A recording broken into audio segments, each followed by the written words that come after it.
ছেড়ে সীমান্ত চলে যাওয়ার তথ্য পাওয়া গিয়েছে, তাদের উপযুক্ত নিরাপত্তা ও সম্মানের সহিত নিজ বাড়িতে ফিরিয়ে আনতে হবে। প্রয়োজন বোধে সরকারি উদ্যোগে তাদের গৃহ নির্মাণ ও পুনর্বাসনের ব্যবস্থা করতে হবে।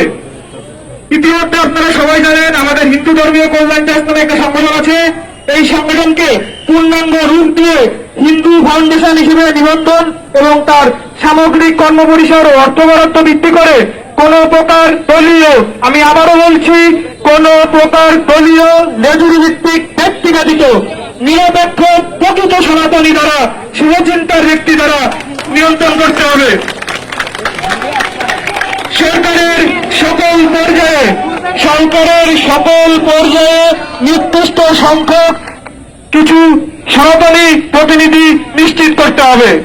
বিদ্যমান জাতীয় মানবাধিকার কমিশনের ন্যায় আমাদের হিন্দুদের স্বতন্ত্র সুরক্ষা নিশ্চিত করার জন্য নির্দিষ্ট একটি কমিশন গঠন ও হিন্দুদের উপর হামলা নির্যাতনের ঘটনাগুলো সুষ্ঠুভাবে সঠিকভাবে নথিভুক্ত করার জন্য যে নির্দিষ্ট আইনি প্রক্রিয়া তা সাংবিধানিকভাবে নিশ্চিত করতে হবে।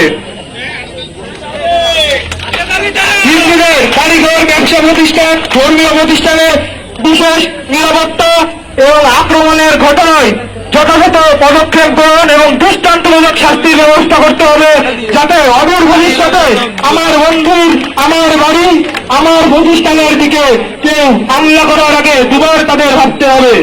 বিগত দিনে আপনারা দেখেছেন, যখনই বাংলার বুকে আমাদের সনাতনীদের উপর হামলা হয়েছে, আমরা কখনোই সুষ্ঠু বিচার আমরা চাইনি।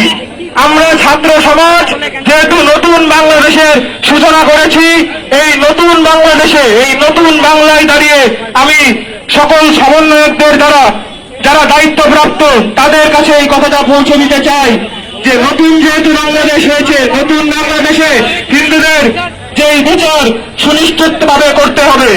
আমরা বিগত দিনে দেখেছি, আমরা যদি হাতে হাতে কাউকে ধরেও থাকি, দুদিন পরে সে মানসিক বিকারগ্রস্ত হিসেবে বেকসুর খালাস পেয়ে গিয়েছে।